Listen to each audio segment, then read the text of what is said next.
अपने अपने घर, अब आप मुक्त हो। लेकिन वे देवियां विचार करती, प्रभु कोई भी प्रतिष्ठित परिवार की बेटी अगर कोई बलात् उसका अपहरण कर ले और कई वर्षों तक वहां बंदी रहे तो वो वापस अपने पिता के घर आएगी तो समाज किस दृष्टि से देखेगा। हाँ। इसलिए वे देवियां सोचती हैं, प्रभु आज आपके चरणों के दर्शन भर हो गए, बस हम धन्य हो गई। आपकी जैसे ही पीठ फिरेगी हम प्राणांत कर लेंगे, इस जीवन को समाप्त कर देंगे। क्या करेंगे जी कर।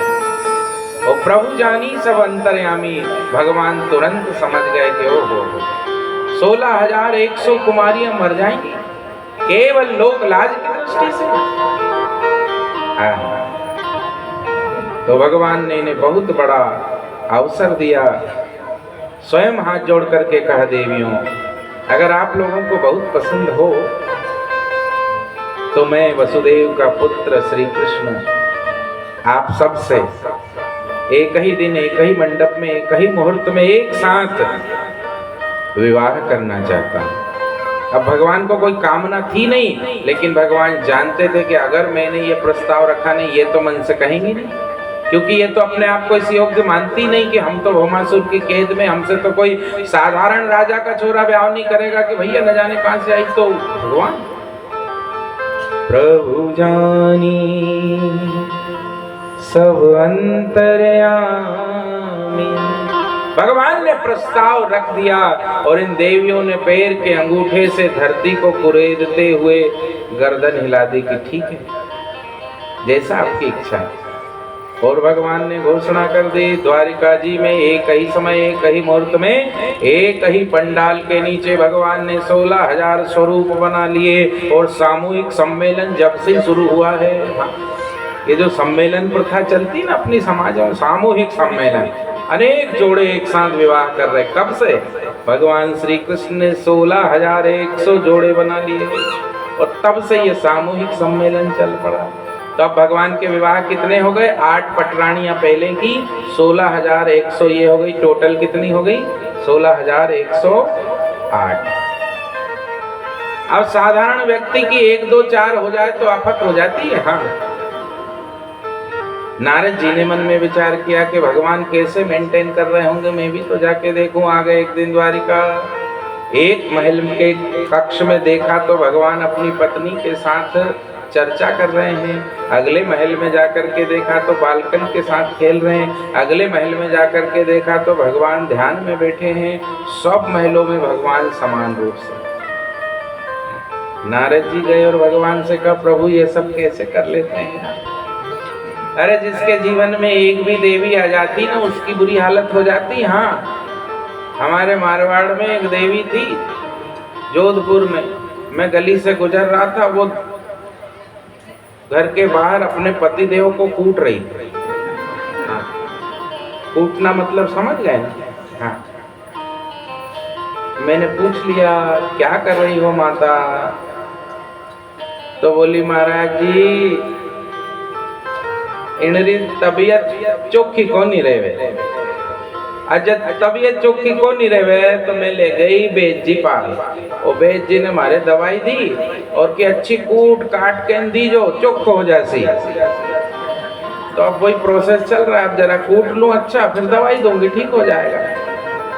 मैंने कहा, थारा पगे लागू देवी, वेद जी ने जो दवाई दी थी वो दवाई कूट के देने के लिए बोला था, आदमी कूट के नहीं देना था। जिसकी एक होती है उसकी ऐसी हालत हो जाती भगवान। तो जिसकी 16,108 हो उसकी क्या हालत होगी। लेकिन बात यह है कि करता करे न कर सके, मेरे श्याम करे सो। जब व्यक्ति समर्थ होता है तो वो विपदा को भी अवसर में बदल देता है, वह संकट को भी सुविधा में बदल देता है। और व्यक्ति असमर्थ होता है ना, तो करोड़पति बाप के घर जन्म ले लेना तो भी गेले ही रह जाता है, कहीं ठाई को नहीं पड़े। इसलिए नारद जी ने देखा, पहले नारद जी सोच रहे थे मैं भगवान को कथा सुनाऊंगा, कह रहे आप काम माया में फंस गए। लेकिन जब भगवान का वह चमत्कार देखा तो नारद जी पाँव में बैठ के कहते प्रभु आपकी महिमा अपरंपार है, मुझे थोड़ा ज्ञान दे दो। तो नारद जी को भगवान कहते हैं कि कह देना दुनिया वालों से कि तूने जीवन बीतई दियो बाता में हरी काई लिख गथा रखाता। ये जीवन हम कोरा का कोरा बिता देते हैं, कुछ नहीं करते, और कभी थोड़ा बहुत करते भी हैं तो करते इतना है फल इतना मांग लेते हैं। हाँ, एक 50-100 ग्राम घी लेंगी माताएं, उसमें रुई की बत्तियां बना लेंगी बहुत सारी और डुबो देंगे, फिर एक बत्ती उसमें से निकाली, अब उसमें 10 पैसे की रुई 20 पैसे का घी, बत्ती को रख दी दिए में, माचिस। खर्चा कितना हुआ होगा, खूब मिला लो तो 1 रुपया, महंगाई का जमाना है। अब 1 रुपए का खर्चा कर रही हैं और आरती कर रही हैं। ओम जय जगदीश हरे स्वामी जय जगदीश हरे, भक्त जनों के संकट दास जनों के संकट क्षण में दूर करे, तो तुम ओम जय जगदीश हरे, नहीं तो काय के हरे रखे रहो तुम धरे। सीधे सीधे वो चुनौती ही तो है, भक्त जनों के संकट क्षण में दूर करे। हाँ, और केवल इतने में पेट थोड़े भराता है, आगे और पहुंच जाते हैं। सुख संपत्ति घर आ, मैं कुछ करने वाला नहीं हूँ, होम डिलीवरी चाहिए मुझे तो घर आना चाहिए सुख संपत्ति, मैं नहीं जाने वाला बाजार। सुख संपत्ति घर आ, कष्ट मिटे तन का। मैं न प्राणायाम करूं, न मैं योगासन करूं, न मैं मेहनत करूं, न मैं कपड़ा धोऊं। पानी की आफत थी तो मोटरें लग गई, कपड़े धोने में मेहनत थी तो वॉशिंग मशीन ले आई, हाँ कूटने पीसने में मेहनत थी तो मिक्सर ले आई। कच्चू मेहनत नहीं है, फिर हो जाती है बीमारी, और फिर बीमारी हो जाए तो कह रही कि सुख संपत्ति घर आवे और कष्ट मिटे तन का। बताओ, भगवान नारद जी से कह रहे हैं बस यही उल्टा पहाड़ा हमने सीख लिया है, और केवल यहाँ तक भी नहीं रुकते हैं, फिर विचार करते हैं कि कहीं भगवान को बुरी तो नहीं लग गई। 1 रुपए का खर्चा करके करोड़ों की डिमांड, तो धीरे से कह देती तेरा तुझको अर्पण क्या लागे मेरा। ये लाइन आप सबने गाई है? बोली हाँ, जिनने नहीं गाई हो वो बोलो कि ना। सबने गाई है ना? अच्छा तो बताओ कौन कौन ऐसा है जिसने अपनी तिजोरी की चाबी शाम को 7 बजे आरती में जाके मंदिर में टांग आया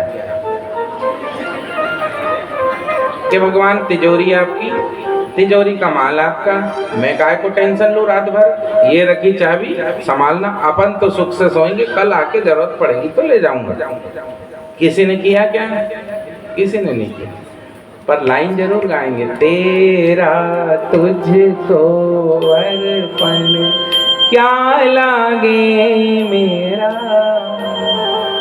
कहने का मतलब यही है कि नारद जी को भगवान कहते हैं नारद, मनुष्य कभी कभी मेरे साथ भी दुराव कर लेता है, और इसी का प्रतिफल है कि उसे मेरी प्राप्ति जन्म जन्मांतर तक नहीं होती। अन्यथा तो एक पैर सुनने वाला, एक पैर में द्रौपदी के लिए दौड़ कर आने वाला, हम हजारों साल से कर रहे हैं सियावर रामचंद्र की जय, श्री रामचंद्र कृपालु भजवन, हमारे क्यों नहीं आए? क्योंकि बात वही है। इसलिए भगवान नारद जी से कहते हैं कि तूने जीवन बीतई दियो बाता में हरी, काई लिख गथा रखाता में तुझे।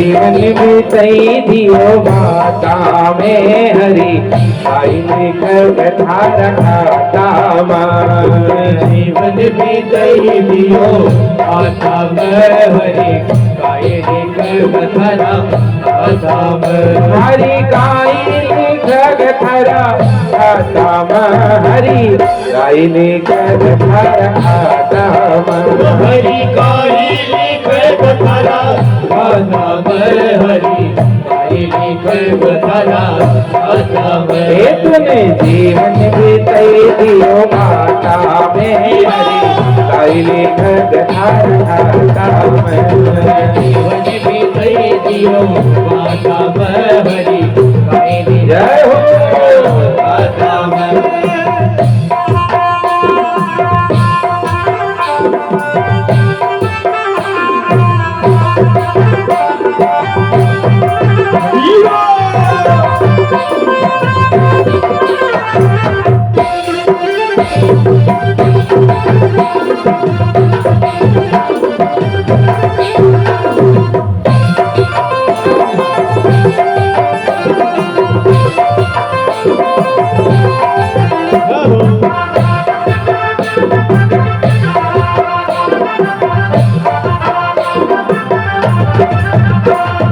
धन दौलत और महल अटारी दौलत और महल अटारी धन दौलत और महल अटारी दौलत और महल अटारी महल अटारी भैया महल अटारी भैया महल अटारी अरे कहीं नहीं जान की धरा साता में हरि गाई लेकर घर खाता नहीं जान के धरा साता में हरि गाई लेकर खाता तुम्हें जीवन बीतई दियो माता में हरि गाई लेकर घर खाता जीवन बीतई दियो माता में हरि गाई लेकर कथा जय हो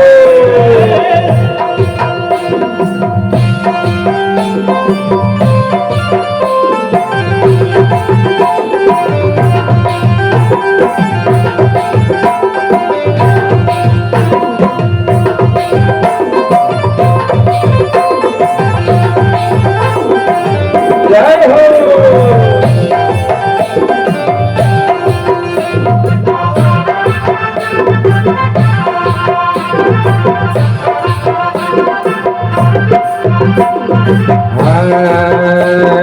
जम का दुख दुख पकड़ी ले गजब दुख दुख पकड़ी ले गयो जम का दुख दुख पकड़ी ले गजब दुख दुख पकड़ी ले गयो अरे डंडा मारेगा धरा माथा में हरि गाई लेकर घर खाता नामन कथरा माधव हरि गाई लेकर कथा जीवन बीते दियो माता में हरि गाई लेकर घर खाता जीवन बीते दियो माता हरि गाई लेकर कथा जीवन बीते दियो माता में हरि गाई लेकर घर खाता जीवन बीते दियो माता हरि गाई लेकर कथा हरि गाई लेकर घर खाता हरि गाई लेकर घर खाता जीवन बीते दियो माता में हरि जीवन में तेरे माता में हरि गाई लेकर घर खाता तूने जीवन में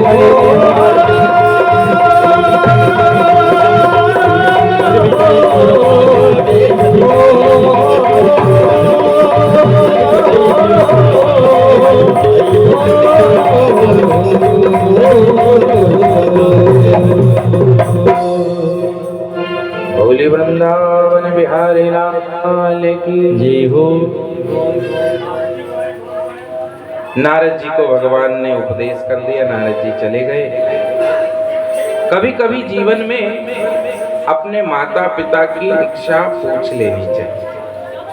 क्योंकि माता पिता ने हमें योग्य करने के लिए कई बार अपनी इच्छाओं को कुचल डाला, दबा दिया, मार दिया। इसलिए संतान का कर्तव्य है कि कभी कभी पूछना चाहिए। एक दिन भगवान श्री कृष्ण बलराम जी ने वसुदेव जी देवकी जी को बिठा करके कहा, पिताजी अगर आपकी कोई कामना हो, कोई इच्छा हो तो बताइए ना। अच्छा, माता पिता को भी चाहिए कि वह अपने पुत्र की आय और अपनी धन संपदा के अनुकूल ही इच्छा भी बताए। हाँ, नहीं तो बेटे की कमाई है नहीं, आर्थिक रूप से परेशान है और माँ बाप कह दे कि हमें तो जाना है भैया कैलाश मानसरोवर, करो व्यवस्था, परेशान हो जाएगा।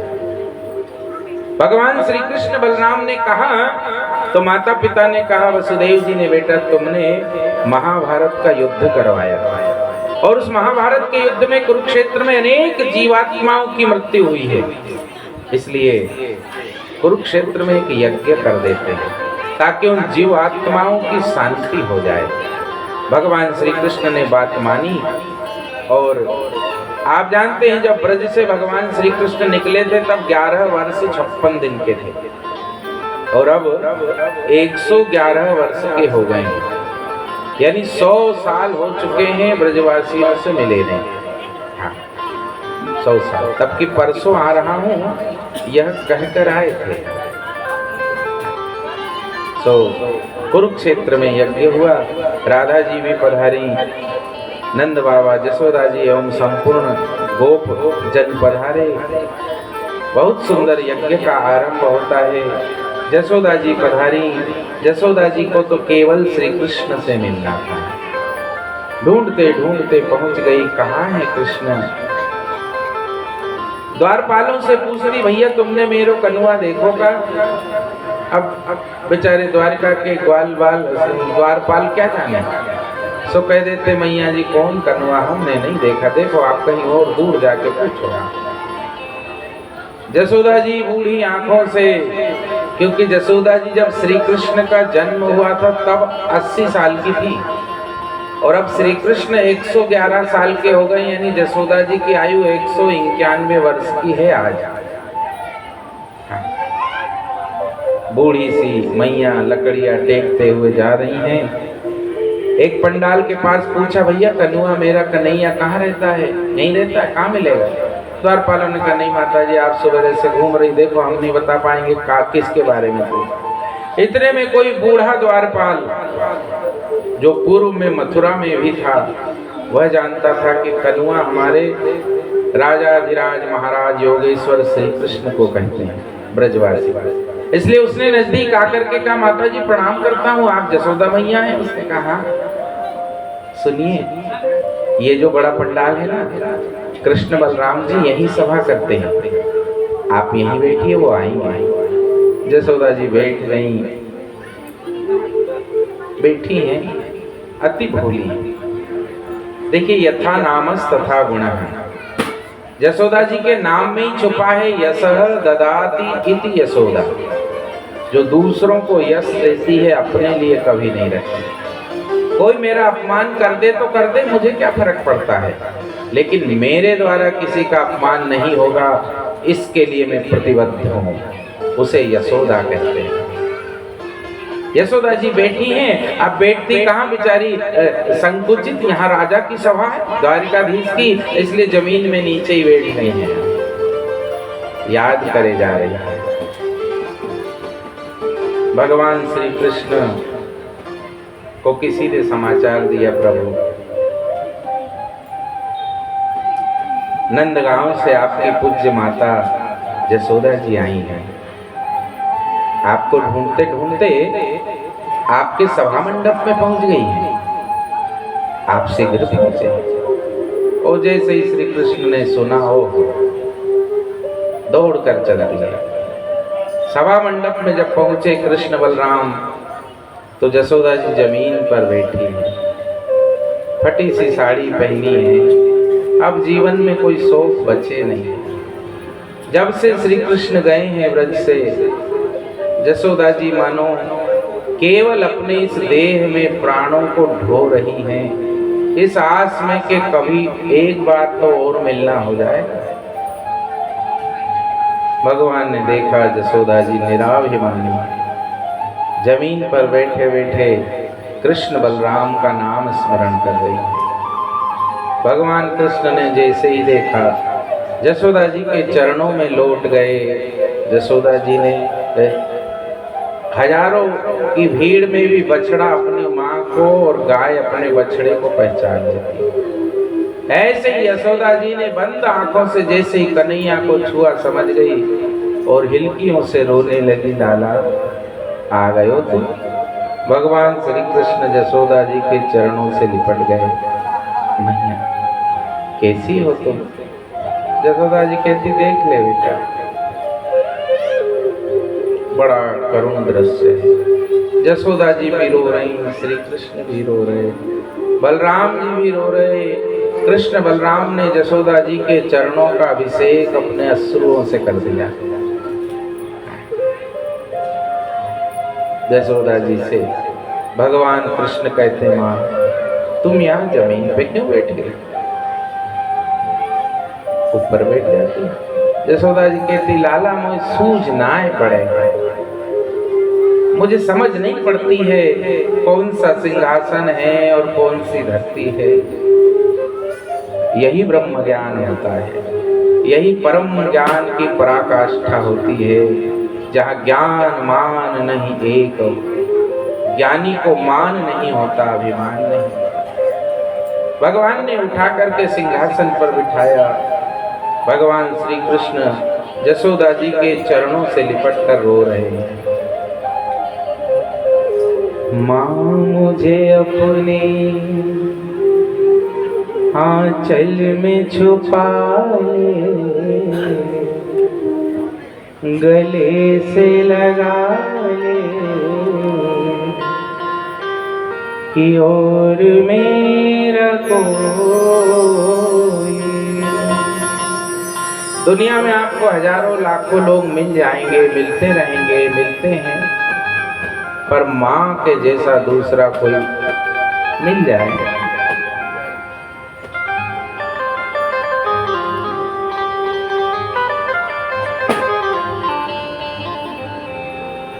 माँ मुझे अपने आंचल में छुपा ले,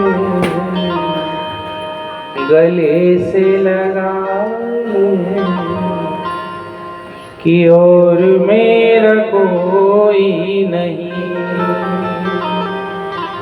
हे माँ मुझे अपने आंचल में छुपा ले, गले से लगा ले, कि और मेरा कोई। उंगली पकड़ के तेरी माँ में चला हूँ, उंगली पकड़ के तेरी माँ में चला हूँ, ममता के आंचल में माँ में पला हूँ। अब न सताऊंगा तुझे पास बुलाऊंगा, गले से लगा कि और मेरा कोई। जसोदा जी ने चुप कराया, बेटा मत रो। कृष्ण बलराम ने यथोचित सम्मान किया। जसोदा जी को सम्मान की कोई कामना है नहीं।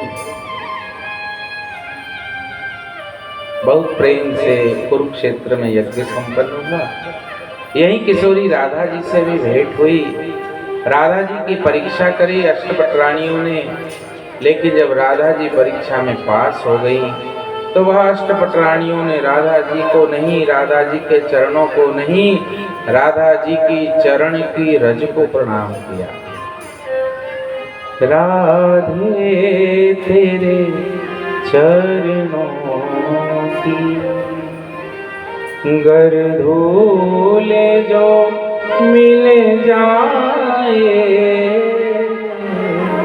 सच कहता हूँ मेरी तकदीर बदल जाए। राधे तेरे चरणों। सुनते हैं तेरी रहमत, दिन रात बरसती है। सुनते हैं तेरी रहमत, दिन रात बरसती है। एक बूंद जो मिल जाए, तकदीर बदल जाए। राधे तेरे चरणों। इसके बाद नंबर आता है गोपियों का। वे गोपियां भी राधा जी के साथ रह रहकर राधा भाव को उपलब्ध हो गई थी। हाँ, गोपियां अब गोपियां नहीं बची थी, वे सब भी राधा हो गई थी। और वे तो महाराज इतनी बड़ी पटरानी हो गई थी कि वे कृष्ण को ढूंढ नहीं रही थी। वे तो जहां जैसे ही कुरुक्षेत्र में प्रवेश हुआ और मानो उन्हें सुगंध आ गई श्री कृष्ण की, राधा भाव में डूब गई। कन्हैया कन्हैया मैं तेरी राधा बजाने बांसुरी आजा। कन्हैया मैं तेरी राधा बजाने बांसुरी आजा। कन्हैया मैं तेरी राधा बजाने बांसुरी आजा। कन्हैया मैं तेरी राधा बजाने बांसुरी आजा।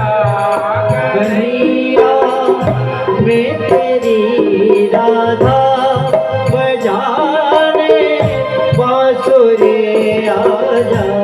कन्हैया मैं तेरी राधा बजाने बांसुरी आजा। कन्हैया मैं तेरी राधा बजाने बांसुरी आजा। हे कन्हैया मैं तेरी राधा बजाने बांसुरी आजा। कन्हैया मैं तेरी राधा बजाने बांसुरी आजा। तुम्हारी बन गई जोगन, पुकारे मन मेरा मोहन। तुम्हारी बन गई जोगन, पुकारे मन मेरा मोहन। तुम्हारी बन गई जोगन, पुकारे मन मेरा मोहन। तुम्हारी बन गई जोगन, पुकारे मन मेरा मोहन। लगा है बागों में झूला, झुलाने सावरे आजा। लगा है बाग में झूला, झुलाने सावरे आजा। कन्हैया मैं तेरी राधा बजाने बांसुरी आजा। कन्हैया मैं तेरी राधा बजाने बांसुरी जय आजा। हो। प्रेम से आनंद से ताली बजाइए सभी, दोनों हाथ उठाकर। बम बम भोले।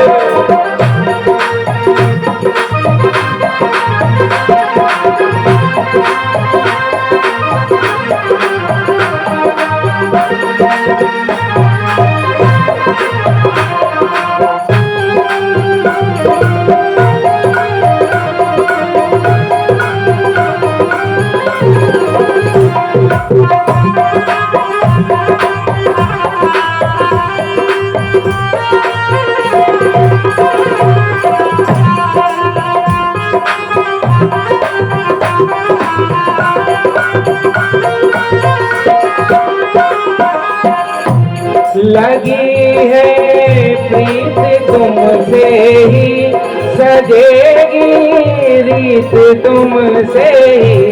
लगी है प्रीत तुमसे ही सजेगी रीत तुमसे ही।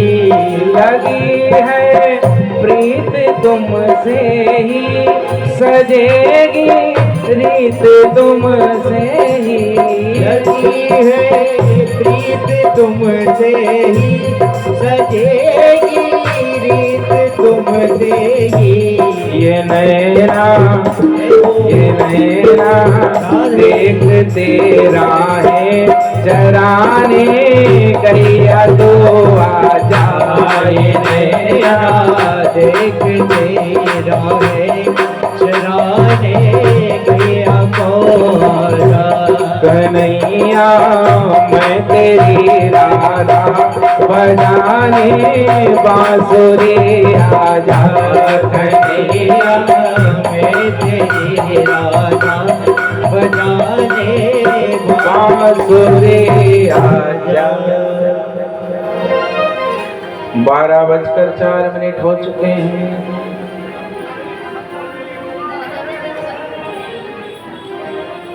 इसलिए कन्हैया मैं तेरी राधा बजाने बांसुरिया। लगी है प्रीत तुमसे ही सजेगी रीत तुमसे ही। ये नैना देखते राहें चराने गैया तो ये तिलक सिंदूर का जंगल है कन्हैया। आज आओ ना इधर गाय लेकर, हम बैठे हैं 7 दिन से। एक कन्हैया मैं तेरी राधा बजाने बांसुरिया। गोपियों का भाव, भगवान गोपियों से भी मिले। बाद में कुरुक्षेत्र में यज्ञ संपन्न हुआ, भगवान चले गए, सब अपनी अपनी दिशा में चले गए। अब भगवान द्वारिका पहुंचे हैं और देखो द्वारिका में पहुंचे तो भगवान श्री कृष्ण के पुत्रों ने संतों का श्राप ले लिया। सप्त ऋषियों ने श्राप दे दिया, छल कर रहे थे। बताओ पेट में मोड़ा है कि मोड़ी? जाम्बवती नंदन सांब के पेट पे कपड़े बांध दिए। पूछते बताओ महाराज ये बहू है हमारे कुल की, छोरा होगा छोरी। महात्माओं ने श्राप दे दिया, हमारी परीक्षा कर रहे हैं। जाओ इसके पेट से ऐसा मूसल निकलेगा जिससे पूरा यदुवंश नाश हो जाए। घबरा गए वसुदेव जी ने किस घास का समुद्र में फेंक दिया। आखिरी में जो लोहे का टुकड़ा बचा उसे फेंक दिया, मछली ने खा लिया। शिकारी ने मछली पकड़ी, उसी से तीर बना लिया। और जब भगवान देखे ये हमारे लिए सीख है, अगर हमारे बेटे हमारा परिवार हमने जो संस्कार दिए हैं तद अनुसार न चल रहा हो और हमारे मेहनत से कमाए हुए धन का दुरुपयोग कर रहे हो तो मोह में अंधे होकर के उनके पीछे घिसाते मत रहना। हर साल तिलक सिंदूर में देना खूब दान और अपना कमाया हुए धन का सदुपयोग कर लेना है। क्योंकि पूत कपूत तो क्यों धन संचय और पूत सपूत तो क्यों धन संचय। बेटा अगर सपूत हो तो भी पैसे मत जोड़ो ज्यादा, क्योंकि वो आपका सपूत बेटा ही आपके लिए पारसमणि है। और बेटा कदाचित कपूत निकल जाए ना तो पैसे बिल्कुल मत जोड़ना, नहीं तो वो धुंधुकारी की तरह सत्यानाश कर देगा। खूब दान दीजिए। 12 ज्योतिर्लिंग का संकल्प किया है हमारी समिति ने, क्योंकि यहाँ पर दिया हुआ आपका एक एक पैसा सार्थक होने वाला है। हाँ दीजिए, देते रहिए। अरे देने से कुछ कम नहीं होता है। हाँ आगरा में मेरी कथा थी आज से 15-18 साल पहले। एक सिंधी साहब बैठे थे समिति की बैठक में, सबने कहा भैया कौन कितना कितना चंदा देगा। वो बेचारा गरीब आदमी था, साइकिल पर ब्रेड बिस्कुट बेचता था, बेकरी का सामान। अब बड़े लोगों की बैठक में बैठे, क्या कहें। इसलिए सबसे पहले, अच्छा कुछ लोग गरीब आदमी का मजाक भी उड़ाते हैं, इसलिए सबसे पहले वो रजिस्टर उसके सामने रखा, लिखो साईं हाँ घना दान दोगे।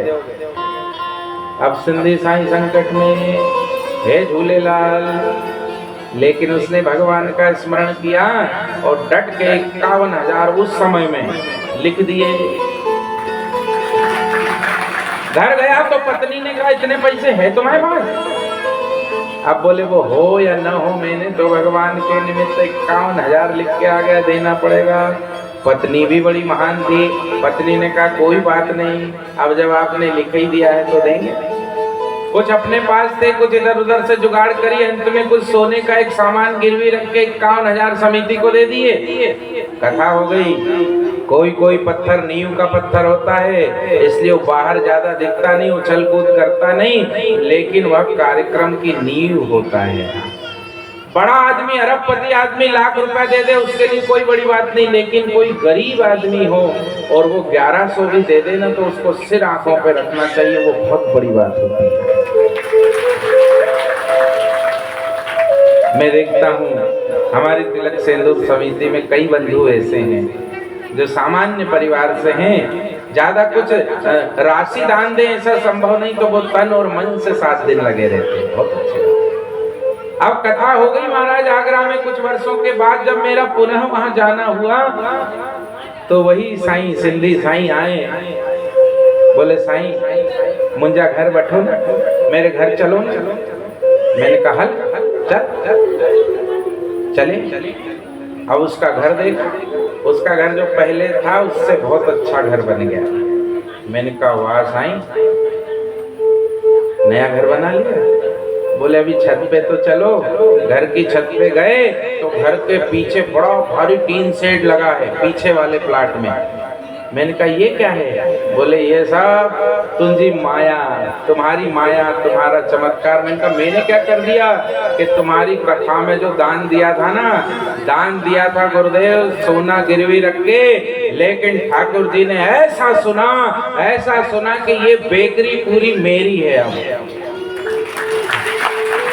उस समय में दूसरे की बेकरी से सामान लाकर साइकिल से बेचता था, लेकिन देने वाला दे रहा सबको दिन और रात।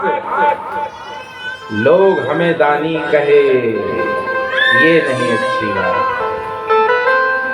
उसने इतना दिया बोले कि मैं संभाल नहीं पा रहा हूँ। कृपा है मुरली वाले, कृपा है भोलेनाथ। तो भगवान श्री कृष्ण विचार करते हैं, और जब देखो अपने रिश्तेदार, अपने बेटे, अपने लोग धोखा देने लगे, तो फिर व्यक्ति को उन संबंधों की याद आती है जो निर्दोष संबंध थे, जिसमें कोई लेना देना, कोई मान सम्मान, कोई चक्कर, कोई प्रोटोकॉल नहीं था। वो केवल प्रेम से बने थे और प्रेम से ही चल रहे थे, और ऐसे संबंध होते मित्रता के। इसलिए आज श्री कृष्ण को याद आ रही है सुदामा जी। लोग कहते सुदामा जी गरीब थे, इसलिए पत्नी ने कहा जाओ जी खाने को नहीं है तो भगवान के पास से कछु ले आओ। अरे नहीं, सुदामा जैसों को किसी चीज की जरूरत थी नहीं, और सुदामा अपनी मर्जी से गए भी नहीं थे। भगवान कहते मेरी मर्जी के बिना पत्ता नहीं हिलता। ऐसा सुना है आपने? भगवान कहते मेरी मर्जी के बिना पत्ता नहीं हिलता। तो आप सब यहाँ बैठे हैं 7 दिन से, तो अपनी मर्जी से आ गए। तेरी मर्जी के हम हैं गुलाम, मेरे अलवेले राम। उसकी मर्जी से आए हैं। सुदामा जी अपनी मर्जी से द्वारिका नहीं गए, भगवान कृष्ण याद कर रहे हैं। हाँ कि दिलदार यार प्यारे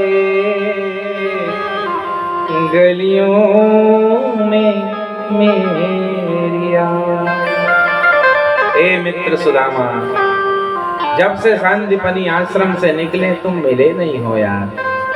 कितना निर्दोष तुम्हारा प्रेम था, कितना निश्चल तुम्हारा भाव था, कितना निष्कपट तुम्हारा व्यवहार था कि दिलदार यार प्यारे गलियों में मेरे यार। हजार कपटी लोग आपको रोज मिले, आपको तृप्ति नहीं होगी। एक निर्दोष सच्चा प्रेमी आपको घड़ी भर के लिए मिल जाए ना, आपकी थकान उतर जाएगी कि वाह आ गया मेरा यार बन के आजा, मेरा प्यार बन के दिलदार यार प्यारे गलियों में। और जब भगवान ने इधर से डोर खींची, सुदामा आओ ना यार मित्र, मिल लो ना। तब इधर सुदामा जी आज भजन में बैठे बैठे रोने लगे, हे कृष्ण तुम्हारी याद आ रही है। तो पत्नी ने कहा रोज बैठे बैठे याद आ रही करते हो, जाते क्यों नहीं, कितनी दूर है द्वारिका? तो सुदामा जी बोले आज तो जाऊंगा ही। हाथ खाली चल दिए। पत्नी ने हाथ पकड़ के कहा कुछ अक्कल वक्कल है कि सटिया गए हो? अरे कहीं जाओ गुरु के द्वार, भगवान के द्वार, तो ऐसे ही हाथ हिलाते चलती है, कुछ तो ले जाओ। तो सुदामा जी ने भी कह दिया कि तेरे पास कौन से तिजोरी में हीरा मोती रखे तो दे देगी। देवी को थोड़ी बात लग गई, रुक जाओ 10 मिनट। मोहल्ले में गई, 2 4 5 मुट्ठी चावल लेकर फटे से चीथड़े में बांध करके दे दिए, ले जाओ ले जाओ। सुदामा जी चल दिए। रोक कर कहने लगे सुनो, अकेले मत मिल लेना, हमारी हाजिरी भी लगा देना।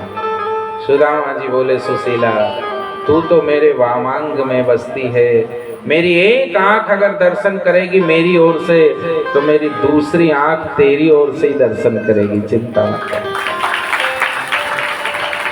सुदामा जी चल दिए। कुछ दूर चले, भूखे प्यासे थे, कृष्ण का सूखा शरीर, थक गए, नींद आ गई।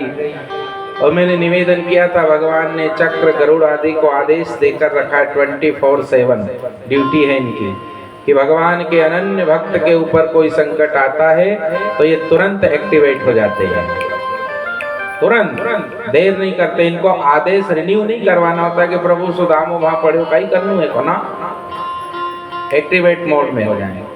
जैसे ही सुदामा जी को नींद लगी, गरुड़ जी महाराज आ गए पंख फैलाकर और सुदामा जी को उठाया, द्वारिका के द्वार पर छोड़ दिया।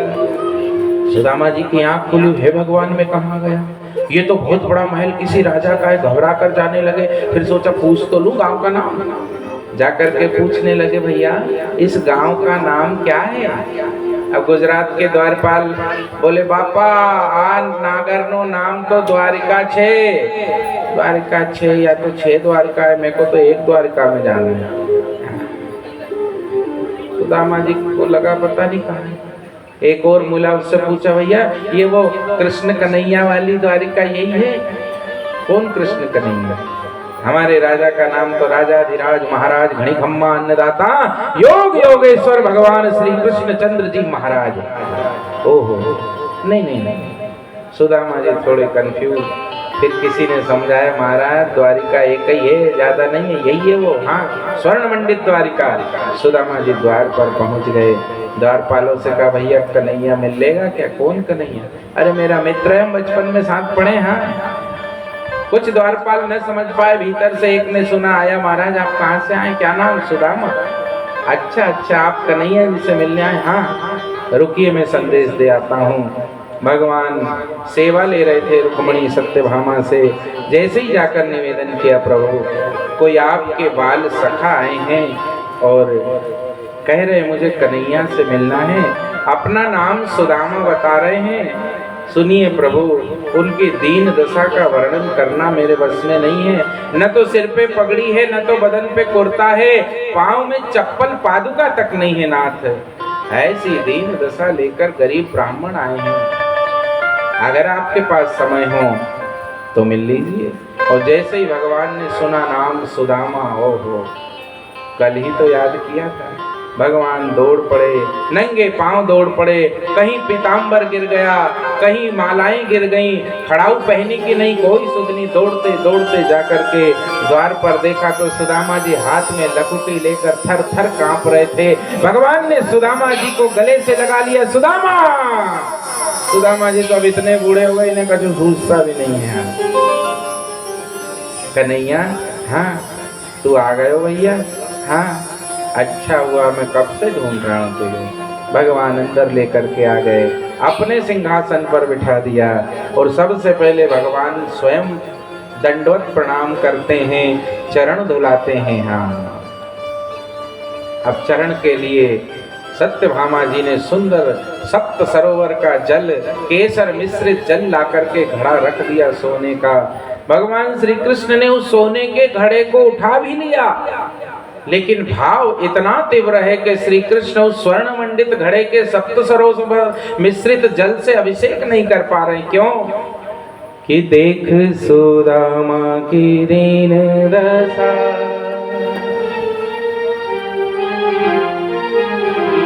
कि देख सुदामा की दीन दशा, करुणा करके करुणा निधि रोए। पानी परत को हाथ छुयो नहीं, नैनन के जल सो पग धोए। पानी परत को हाथ छुयो नहीं, नैनन के जल सो पग धोए। जो लाया हुआ जल रखा था उसका तो उपयोग ही नहीं हुआ। भगवान श्री कृष्ण ने अपने नेत्राश्रुओं से अभिषेक कर दिया। सुदामा जी बड़े संकुचित हो रहे हैं, कन्हैया ऐसा मत कर भैया, लेकिन भगवान का भाव माने नहीं जा रहा है। तिलक लगाया, माला पहनाई, आशीर्वाद लिया, बाद में इशारा कर दिया पीछे से कि आ जाओ। अब वो लाइन लगी हुई थी, प्रणाम महाराज मैं रुक्मणी कल्याण, प्रणाम महाराज मैं जाम्बवती कल्याण, प्रणाम महाराज मैं सत्यभामा कल्याण, प्रणाम महाराज मैं कालिंदी कल्याण, प्रणाम महाराज मैं लक्ष्मणा कल्याण, प्रणाम महाराज मैं सत्या कल्याण कल्याण, प्रणाम महाराज मैं रागन कीर्ति कल्याण कल्याण। अब बेचारे सुदामा जी वैसे ही थके हैं। कन्हैया से कहा लिसन टू मी। कन्हैया थोड़े ऊपर है, कान में बोले ये सब कौन है, काय को बुला ली इतनी भीड़। कन्हैया जी कहते ये सब पराए नहीं, अपने घर का ही मामला है, ये सब तेरी है। हाँ हाँ अपनी निजी प्रॉपर्टी है। ठीक है भैया। अब सुदामा जी सोच रहे 2-4 और होंगी। अब यहाँ तो यहाँ से लेकर इटारसी तक की लाइन लगी थी, 16,108। सुदामा जी थक गए आशीर्वाद दे दे के, तो बोलने लगे भैया मैं नहीं दे पाऊंगा इतने आशीर्वाद। हाँ तो फिर बोले इन सब की ओर से तू प्रणाम कर ले, मैं तुझे आशीर्वाद होलसेल में दे देता हूँ। भगवान ने प्रणाम किया। अब सुदामा जी थक गए, इसलिए शयन कक्ष में ले गए, चरण दबा रहे हैं। अब केवल 2 मित्र ही बैठे हैं, एकांत। तो भगवान कृष्ण ने घर के हालचाल जाने, और क्या हालचाल है परिवार में, शादी वादी हो गई। अच्छा महिलाओं की शादी हो गई ये पूछना नहीं पड़ता, क्योंकि वो लाल बत्ती दिख जाती ना है, लेकिन पुरुषों की हुई कि नहीं इसके लिए पूछना पड़ता है। इसलिए भगवान ने पूछा क्या है शादी वादी हो गई। सुदामा जी बोले अरे मत पूछ यार, जैसे तैसे हो गई गरीबी में। हाँ तो भगवान कहते अच्छा गरीबी का मतलब क्या है, मुझे क्यों नहीं बुलाया, चिट्ठी क्यों नहीं लिखी। सुदामा जी बोले हमने चिट्ठी छपवाई नहीं तो लिखते कहाँ से तुझे, हम गरीब आदमी भैया, जैसे तैसे पीले चावल से काम चलाया था, चिट्ठी पत्रिका बड़े लोग छपवाए, हम गरीब कहाँ। भगवान बोले अच्छा चिट्ठी नहीं छपवाई, अरे कोई संदेश वाहक ही भेज देता, पूरी शादी का खर्चा हम उठा लेते। भगवान के अरे लाला तू मुझे जानता तो है। भगवान माने नहीं पर बात गलत है, तूने धोखा किया, सुदामा बुलाना था। हाँ मैं नहीं मानने वाला तेरी ऐसी बातों से। सुदामा जी बोले मत परेशान कर, मैं बामन आदमी, फिर मैं से तू जीत नहीं पाएगा। भगवान के क्या है बताना। सुदामा जी बोले मैंने एक शादी करी, तुझे नहीं बुलाया, तू आधे घंटे से मुझे पका रहा है, एक के बाद एक ताना मार रहा है, और तूने यह भीड़ इकट्ठी करी, मुझे कब बुलाया है? मेरी तो first and last one and only एक ही शादी हुई, तूने तो ट्राई करता ही रहा, इतनी भीड़ इकट्ठी कर ली, पूरा मेला लगा है, एक बार तो बुला लेता। भगवान समझ गए पंडित जी से, जी इतना मुश्किल है, बोले तुम्हारे पाँव लगो, भूल जाओ शादी वाली बात। सुदामा जी रात भर रहे, सुबह भगवान ने कहा कुछ चाहिए, कुछ नहीं चाहिए, चले गए। सुदामा जी की विदाई हो गई। बाद में भगवान ने द्वारिका के समान सुदामापुरी बना दी। सुदामा जी उसमें रहना नहीं चाहते थे। भगवान ने सिद्धांत बताया कि मैंने संसार में जो भोग बनाए हैं वो योगियों के लिए बनाए, भोगियों के लिए नहीं बनाए। इसलिए आप जैसे योगी के लिए ये सुदामापुरी है, आपको रहना चाहिए। जो भोगी है उसके लिए तो नो, आपको थोड़ा मिलेगा, लेकिन जो योगी है उसके लिए खुला भंडार, आप जितना चाहिए ले लो।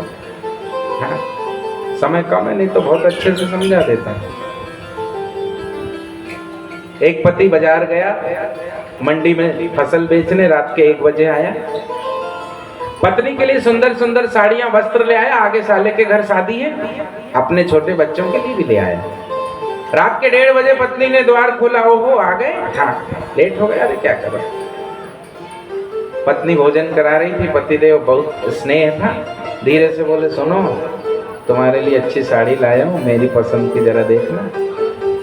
हाँ, सत्यार्थ प्रकाश, जय हो, बहुत सुंदर, जय हो जय हो। स्वामी दयानंद जी महाराज की जय, सतगुरुदेव भगवान की जय। ये सत्यार्थ प्रकाश पढ़ना चाहिए सबको। हम लोग यही तो है कि हम हमारे महापुरुषों के द्वारा रचित ग्रंथ ही नहीं पढ़ पाते, बाकी ईसाइयों के द्वारा, वामपंथियों के द्वारा, चाटुकारों के द्वारा, बिके हुए के द्वारा जो लिखी गई किताबें हैं, हमारे यहाँ स्कूलों में, कॉलेजों में सब यही पढ़ाई जाती है। इसलिए यदा कदा सत्यार्थ प्रकाश पढ़ लीजिए तो आपके आँख कान खुल जाएंगे। बोली वृंदावन बिहारी लाल की कल्याण हो। खूब अच्छा वेदाध्ययन करिए और योग्य बनाइए इन सबको। उठो जवान देश की वसुंधरा पुकारती, ये देश है पुकारता पुकारती माँ भारती। जय हो जय हो। ठीक जी, आपको ससम्मान विदाई हमारी ओर से।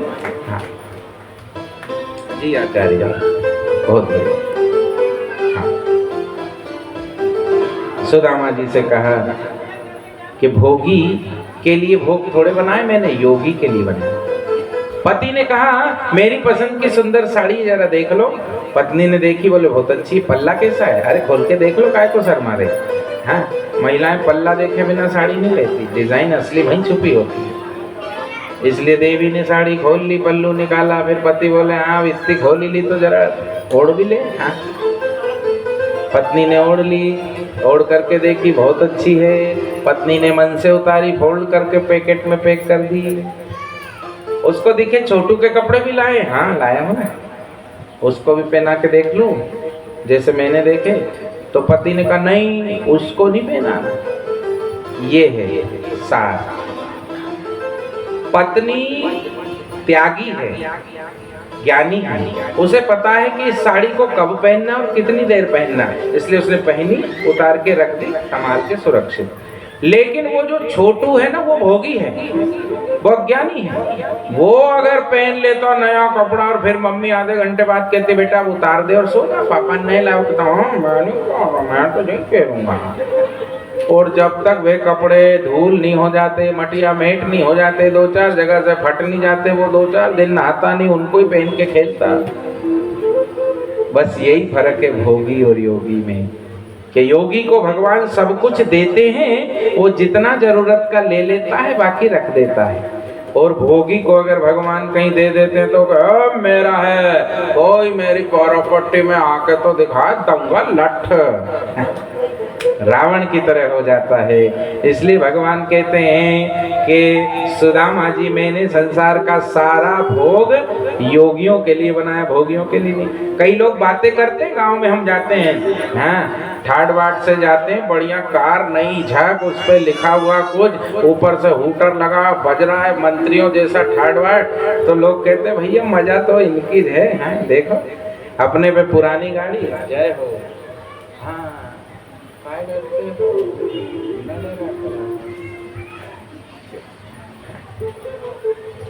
तो सिद्धांत समझ गए, भगवान ने योगियों के लिए ही भोग सामग्री बनाई है, भोगियों के लिए नहीं। तुम्हें तो उपवास करना है, पर अपन करते नहीं, लूट मार मचा रखी, मुझे ये दे दो, मुझे ये दे दो। सुदामा जी रात भर रुके, सुबह चले गए, भगवान ने कहा कुछ चाहिए, और यही था ना योगी, यही कि भगवान खुद कह रहे कुछ चाहिए, सुदामा जी कह रहे कुछ नहीं चाहिए। और जो रात को पहनाए थे दिव्य और भव्य वस्त्र, सुदामा जी ने सुबह सुबह वह भी उतार कर अपने फटे हुए चीथड़े पहनकर चल दिए। इसलिए सुदामा पूरी रातों रात देनी पड़ी है, भगवान की मजबूरी थी। सुदामा जी चले गए। अब अंत में 11 स्कंद में केवल कृष्ण उद्धव संवाद 10 मिनट, 12:30 बज गए। भगवान समिति वाले नाराज हो रहे होंगे मेरे ऊपर, नहीं हो रहे तो फिर ठीक। उद्धव जी को जब लगा अब श्री कृष्ण अपनी लीला समेटने वाले हैं, उद्धव जी पहुंच गए, प्रभु मुझे ऐसा संदेश मिल रहा है कि अब आप जाने वाले, सुनो अकेले मत जाना, मुझे भी रख लेना साथ में। भगवान आज गंभीर हैं।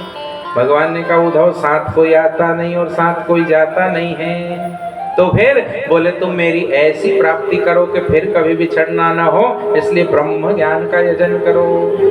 तो प्रभु बताइए ना ब्रह्म ज्ञान की प्राप्ति कैसे होती है। तो भगवान कभी कुछ खुद नहीं कहते कि मैं कह रहा हूँ, भगवान ने यदु दत्तात्रेय का संवाद सुना दिया। महात्मा दत्तात्रेय हिमालय की तलहटी में रहते थे उद्धव। एक दिन राजा यदु संसार के कार्य से थक करके पहुंचे। महाराज दत्तात्रेय, देखिए ये वेद का सूत्र है यहाँ पर, हाँ, कुछ नहीं खाते हैं, थोड़ा सा खाते हैं, फल फूल खाते हैं, जल पीते हैं, और दत्तात्रेय लाल चट हो रहे हैं। और यदु महाराज राजा हैं, 56 भोग पाते हैं, तो भी इनके गाल अंदर घुस रहे हैं, गाल में गड्ढे हो रहे हैं।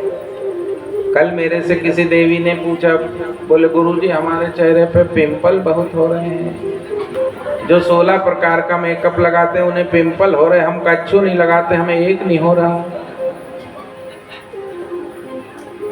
यदु पूछते हैं प्रभु आप जंगल में रहकर भी इतने आनंदित हैं और मैं राजभवन में रहकर के भी चिंतित हूं, क्यों? दत्तात्रेय कहते हैं कि मैंने गुरु का ज्ञान पाया है और उस ज्ञान के फल से मैं सुखी हूं, और तुम्हें ब्रह्म ज्ञान नहीं है इसलिए तुम दुखी हो। वेदों में, उपनिषदों में, कठोपनिषद में वर्णन आता है, कहते हैं कि 2 पक्षी हैं एक पेड़ पर। एक पक्षी पेड़ के पूरे फल खाता है, परंतु वह पक्षी बहुत दुर्बल है, थका हुआ है, दुखी है। और एक पक्षी उसी पेड़ पर रहता है परंतु कुछ नहीं खाता है और वह हष्ट पुष्ट है। कैसे? ये वेदांत का सार ध्यान से सुनिए। तो कहते हैं ये देह रूपी वृक्ष पर 2 पक्षी रहते हैं, मन और आत्मा, जीव और आत्मा। ये जीव जो है वो सारे भोग भोगता है, मैं ये भी ले लूं, मैं ये भी खा लूं, मुझे ये भी चाहिए, मुझे ये भी दे दो, सारे भोग जीव भोगता है। तो भी अंत में ये जीव दुखी परेशान मिलता है। और दूसरा पक्षी इस देह रूपी वृक्ष पर रहता है गुप्त रूप से, वह है आत्मा, वह कुछ नहीं खाता। न जानम न मरिष्यते है, वो न कुछ खाता है, न पीता है, न जन्मता है, न मरता है, न सोता है, न जागता है, उसे कुछ नहीं चाहिए, वह निर्लेप है। लेकिन वह जो दूसरा पक्षी आत्मा है वह स्वस्थ है, और जो पहला पक्षी जीव है वो खाता बहुत है लेकिन दुर्बल है। दत्तात्रेय जी कहते हैं मैंने 24 गुरु बनाए। अब 24 का वर्णन करना अभी कठिन है, 2-5 का सुन लेते हैं। यदु ने कहा कौन कौन से गुरु जी बताओ ना। बोले मैंने पंच तत्वों को गुरु बनाया, सबसे पहले मैंने धरती को गुरु बनाया, हमें भी बनाना चाहिए। क्या सीखा धरती से? बोले धरती से मैंने सहनशीलता सीखी। कोई धरती पे कुल्हाड़ी चलाए, फावड़ा चलाए, जेसीबी चलाए, ट्रैक्टर चलाए, धरती कभी इनकार नहीं करती, सह लेती है। और कोई 2-4 बीज छिड़क दे तो उसके 1000 गुना करके लौटा देती है।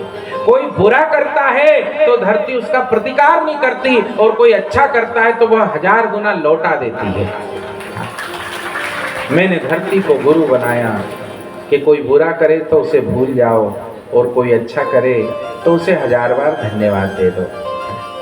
मैंने अग्नि को भी गुरु बनाया। यदु पूछते अग्नि से क्या सीखा? बोले मैंने अग्नि से सीखा कि भला और बुरा दोनों जीवन में आएगा, इन दोनों परिस्थितियों में मन को समान रखना, सम रखना। जैसे अग्नि में कोई कचरा डाले या चंदन की लकड़ी, दोनों को अग्नि जलाकर वह अपने स्वरूप में जलती रहती है। कचरा डालने से अग्नि गंदी नहीं होती, और चंदन की लकड़ियां डालने से अग्नि पवित्र और सुगंधित नहीं होती। वह सुगंध आती उसको भी उड़ा देती, और दुर्गंध आती उसको भी उड़ाकर जलाकर भस्म करके स्वयं अपने स्वरूप में रहती है। ऐसे ही हमें भी संसार में जो भला हो या बुरा हो, दोनों को भगवान को समर्पित करके और स्वयं निर्लेप रहना चाहिए। अयम आत्मा ब्रह्मा। मैंने वायु से सीखा कि सदा निर्लेप रहना चाहिए। निर्लेप मतलब वायु अपने में कुछ नहीं रखती। कोई वायु में दुर्गंध छोड़ दे तो वायु वो दुर्गंध भी फैला देती है दूसरों को, स्वयं नहीं रखती। कोई वायु में इत्र छिड़क दे, सुगंध छोड़ दे, वायु वह भी दूसरों को दे देती, अपने पास नहीं रखती। कि कर से कर्म करो विधिनाना, मन राखो जहां कृपा निधान। मैंने वायु से सीखा कि अपने पास कुछ मत रखो, कोई अच्छा दे उसे भी बांट दो, और कोई बुरा दे उसे भी बांट दो, क्या फर्क पड़ता है। मैंने आकाश से सीखा कि सदा अवकाश खाली रहना चाहिए। छठ दम शील विरति बहुकर्मा। नवधा भक्ति में जो छठी भक्ति है ना, वो क्या कहती है? छठ दम। दम मतलब दमन करना, इंद्रियों को रोकना भोगों में जाने से। छठ दम शील। शील मतलब मन, वचन और कर्म से किसी का बुरा मत करना। छठ दम शील। और अंत में का विरति बहुकर्मा। फालतू के बहुत सारे कर्मों से वैराग्य रखो। हम लोग फालतू के काम इतने कर लेते हैं कि जो करना है उसके लिए टाइम नहीं है। मंदिर में 15 मिनट चाहिए, लेकिन वहां के लिए टाइम नहीं है। और मेकअप में, ब्यूटी पार्लर में हम 3.5 घंटे चुपचाप बैठी रहती। कर दो जी, तू तो एक नंबर है। पेपर पढ़ना हो, हम 2 घंटे चौपाल पे बैठकर पढ़ लेते हैं, लेकिन मंदिर में आरती हो रही हो वहां 10 मिनट जाके खड़े नहीं होते। विरति बहुकर्मा। वायु से सीखा। जल से सीखा, सदा बहते रहो, रुको मत। जल अगर रुक जाता है ना तो सड़ जाता है, गंदा हो जाता है। और जल जब चलता रहता है अनवरत तो वह पवित्र रहता है। इसलिए जल से मैंने सीखा यदु महाराज कि रुकना नहीं, कहीं चलते रहो। कोई भी परिस्थिति आए जीवन में, उसमें अटको मत और भटको मत, बढ़ो आगे। चरे वैती चरे वैती चरे वैती चरे वैती, चलते रहो। यदु जी को ज्ञान दिया, और भगवान अंत में यदु पूछ लेते हैं प्रभु, लेकिन ये सब करने के लिए मन को भी तो वश में करना पड़ेगा। भगवान ने कहा हाँ, सबसे बड़ा काम तो मन को जीतना है। मन को कैसे जीते? तो कहा मन एव मनुष्याणां कारणं बंध मोक्षयो, बद्धं तो विषयासक्तं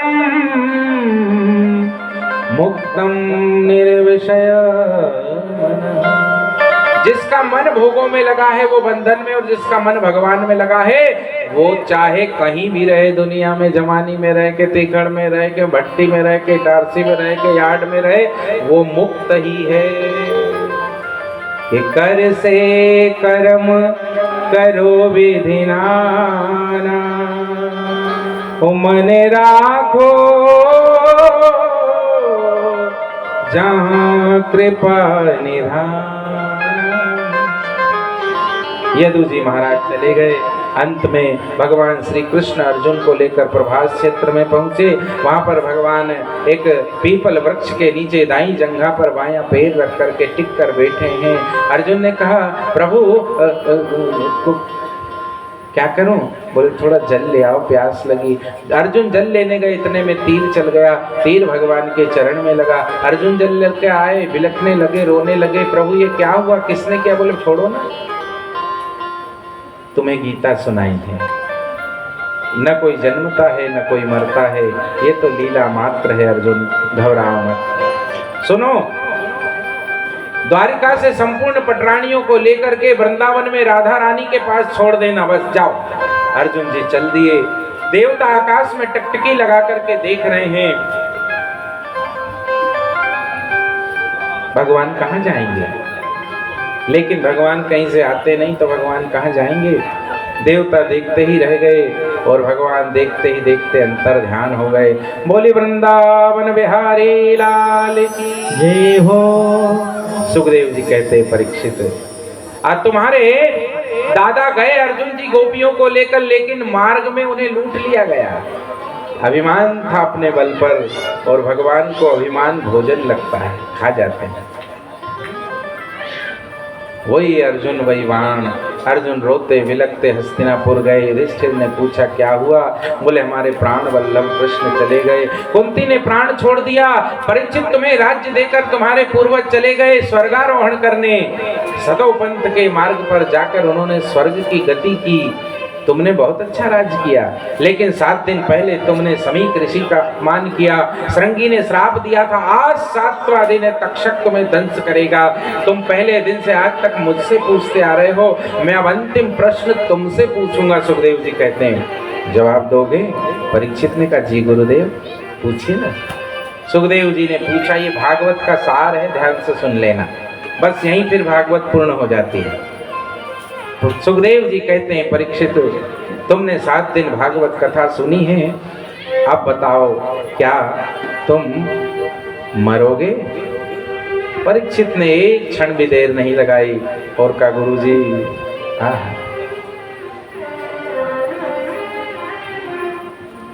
न जजानम न मरिष्यते। मैंने 7 दिन कथा सुन के यही तो सीखा है कि मेरा जन्म नहीं, मेरी मृत्यु नहीं। जिसका जन्म और मृत्यु है वो ये पार्सल है, ये शरीर है, ये जन्मता है और ये मरता है, लेकिन इसके अंदर जो सॉफ्टवेयर है ना, वो असली मैं हूँ। अयम आत्मा ब्रह्म। और वो न जजानम न मरिष्यति। उपनिषद कहते हैं उसका न कभी जन्म होता है और न वह कभी मरता है। गुरुदेव तक्षक आए या उसका पिता आ जाए, मेरी मृत्यु नहीं होती है, ये मैंने जान लिया है। शरीर तो कई बार पहले भी मरा है, इस बार भी मर जाएगा, कोई फर्क नहीं पड़ता, परंतु आत्मा का न जीवन है न मरण है। सुखदेव जी प्रसन्न हो गए। अंतिम उपदेश और कर दिया, बेटा सुनो, जैसे कोई व्यक्ति नदी में जाए, मटकी का घड़ा लेकर के नदी में डुबो दे, उस घड़े के बाहर भी पानी है और भीतर भी पानी है। अब वह व्यक्ति एक पत्थर उठाकर नदी में ही उस मटकी को फोड़ दे, तो बताओ घड़े के भीतर का पानी कहाँ जाएगा? परीक्षित जी ने कहा कहाँ जाएगा? मटका फूट गया, पानी और पानी एक हो जाएगा, मटके के भीतर का और बाहर का एक हो जाएगा। ऐसे ये देह रूपी मटका फूटेगा परीक्षित, भीतर की आत्मा और बाहर का परमात्मा एक हो जाएगा। वत्स तुम्हारा कल्याण हो, जाओ। परीक्षित जी को आशीर्वाद देकर सुखदेव जी उठे, चल दिए। कुछ दूर जंगल में दिखे, बाद में ओझल हो गए। भागवत की मूल पूर्णाहुति यही हो जाती है, क्योंकि प्रधान वक्ता सुखदेव जी स्वामी ने आसन छोड़ा, मतलब भागवत यही पूर्ण हो गई। बोली वृंदावन बिहारी लाल की जय हो। सो अब कीर्तन वीर्तन करते रहेंगे, आगे की प्रक्रिया लगा सकते हैं। हाँ hello hello hello hello hello hello हमारे भी हमारे परम स्नेही पूर्व सहकारी बैंक के अध्यक्ष आदरणीय भरत सिंह जी राजपूत उपस्थित हैं। मैं उनको ससम्मान मंच पर आमंत्रित करता हूं। आदरणीय भरत जी, जैसा कि आपको विदित है, समिति द्वारा जैसा पिछले वर्ष किया जाता था